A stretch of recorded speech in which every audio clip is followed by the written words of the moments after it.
Presne takéto, čo si mám na mysli, keď vás vyzývam, aby ste si pestro vyfarbili tanier. Toto je inšpirácia, ktorá nadchne oko aj žalúdok. Plnené keľové závitky, ktoré nielenže vyzerajú na zjedenie, ale zároveň vás aj zasítia, pretože sú plnené zmesou na prvý pohľad ľahkých surovín. Vo vnútri sa stretne vychutený kuskus s paradajkami, bazálkou, mozzarellou a dokonca som tam primiešal aj cícer. Ale hlavnú rolu hrá keľ. Síto zelená farba týchto listov, ktorá v bežnom prívarku celkom vybledne, zostane prudko výrazná aj po upečení v rúre. Pretože listy len krátko ovaríme a potom naplníme zmesou, ktorú môžete zas inokedy využiť aj ako samostatný studený šalát. Tu je postup.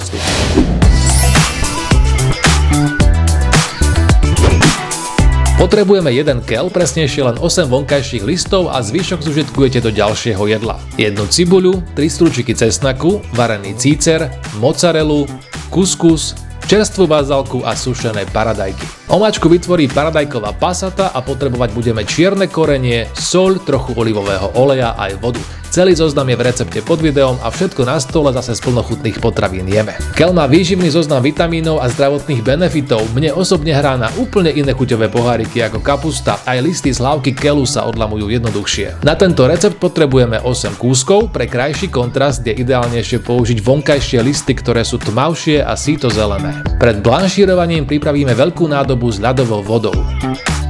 Umyté listy na 4 až 5 minút vložíme do hrnca s vriacou vodou a počkáme, kým stredné časti zmäknú. Čas varenia závisí od hrúbky listov a môžete ich variť aj všetky naraz, pokiaľ vám to šírka hrnca dovolí. Vyberieme a ihneď premiestnime do ľadovej vody. Listy zachová sviežu farbu a zároveň zostane mäkší, ale dostatočne pevný na to, aby sme ho použili na závitky. Listy po ovarení stačí nechať celkom schladiť a potom scediť. Príprava plnky má dve časti. V panvici ohrejeme 2 lyžice olivového oleja, na ktorom opečieme na drobno pokrájanú cibuľu. V závere opekania pridáme pretlačené strúčiky cesnaku, najemno pokrájané sušené paradajky, štipku mletého čierneho korenia a lyžičku soli. Krátko opečieme a zalejeme 200 ml vody, ktorú len privedieme do varu.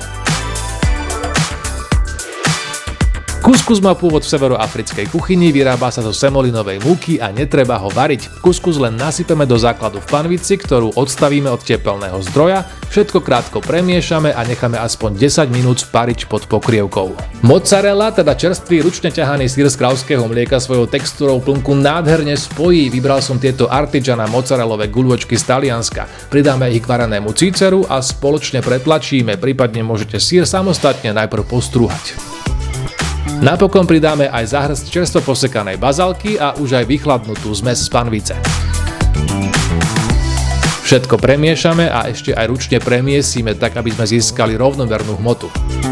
Plnku rozdelíme na osminy a z každej porcie vytvarujeme menší farebný valček, takto budú všetky závitky rovnakej veľkosti, aj sa rovnomerne prepečú. Keľové listy v spodnej časti zarovnáme nožom, tvrdšiu stredovú časť opatrne stlačíme lyžicou. Plnku vložíme do stredu dolnej časti listu, okraje preložíme smerom do stredu a zvinieme, no a postup opakujeme. Odrezky použijete ako prílohu alebo doplnok v šaláte, pretlačenie stredových častí listov lyžicou zas uľahčí balenie plnky aj celkovú manipuláciu s keľom. V zapekacej mise alebo panvici zmiešame paradajkovú pasatu s vodou, dochutíme štipkou soli, mletého čierneho korenia, olivovým olejom a premiešame. Do omáčky uložíme keľové závitky spojom nadol, dbajte na to, aby omáčka nesiahala až po okraj panvice. Závitky napokon ešte potrieme olejom. Zo spodu sa vďaka omáčke uvaria a zhora upečú, plnka ešte trochu získa na objeme. Vložíme do rúry s teplotou 190 stupňov a pečieme 40 až 45 minút. Po upečení vás čaká takáto nádherná farebná kombinácia. Necháme aspoň 4 hodinu postáť, servírovať však môžeme aj na studeno, podobne ako pri plnenej zelenine. Keľovým závitkom odležanie v chlade len prospeje, výborne chutia aj o deň neskôr. Chuť aromatického keľu umocní pečenie v paradajkovej omáčke a dokonale sa spojí s plnkou, ktoré si cícer ani nevšimnete, zatiaľ čo bazálka dokonale prevonia každý závitok. Ja som sa rozhodol servírovať ich na samotnej omáčke s dávkou hustého bieleho jogurtu, preliaté olivovým olejom so štipkou hrubej morskej soli a lístkami bazálky.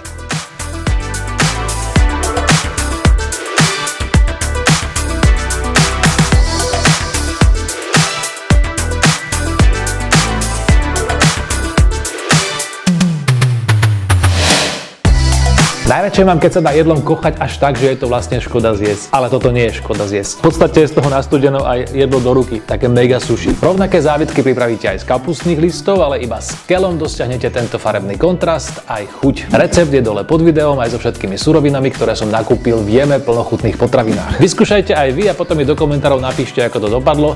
Treba si variť do keľu.